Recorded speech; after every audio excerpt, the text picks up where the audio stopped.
Hello बच्चों, let us read this question. This question says solubility of the alkaline earth metal sulfates in water decreases in the sequence. और हमारे पास option A B C and D में चार different sequence given है और हमें इस क्वेश्चन में बताना है बेसिकली कि जो अल्कलाइन अर्थ मेटल सल्फेट्स की सॉल्युबिलिटी है वो किस ऑर्डर में यहाँ पे डिक्रीज होगी. इस क्वेश्चन को सॉल्व करने के लिए जो की कॉन्सेप्ट रिक्वायर्ड है हमारे पास वो है solubility of alkaline earth metal sulphates. अब यहाँ पे जो हमारे पास अल्कलाइन अर्थ मेटल के सल्फेट्स होंगे वो है BeSO4, MgSO4, CaSO4, SrSO4 और BaSO4. लास्ट में रेडियम आता है लेकिन वो रेडियो एक्टिव है सो हम उसकी प्रॉपर्टीज डिस्कस नहीं करते हैं. यहाँ पे जो सॉल्युबिलिटी है अल्कलाइन अर्थ मेटल सल्फेट्स की इन वाटर वो यहाँ पे डिपेंड करती है दो फैक्टर्स पे. एक है लेटिस एनर्जी एंड दूसरी है हमारे पास हाइड्रेशन एनर्जी. अब यहाँ पे डाउन द ग्रुप जाने पे जो लेटिस एनर्जी है वो ऑलमोस्ट कांस्टेंट रहती है due to large size of sulphate ion.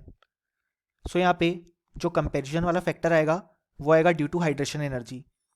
अब हम यहाँ पे जानते हैं कि जब हम डाउन द ग्रुप यहाँ पे मूव करते हैं तो हमारे पास जो नंबर ऑफ शेल्स हैं वो यहाँ पे इंक्रीज करते हैं. इसी कारण से हमारे पास जो आयोनिक एंड एटॉमिक साइजेस हैं वो यहाँ पे हमारे पास इंक्रीज करती हैं. डाउन द ग्रुप जाने पे जो कैटायन की साइज़ है वो इंक्रीज हो रही है.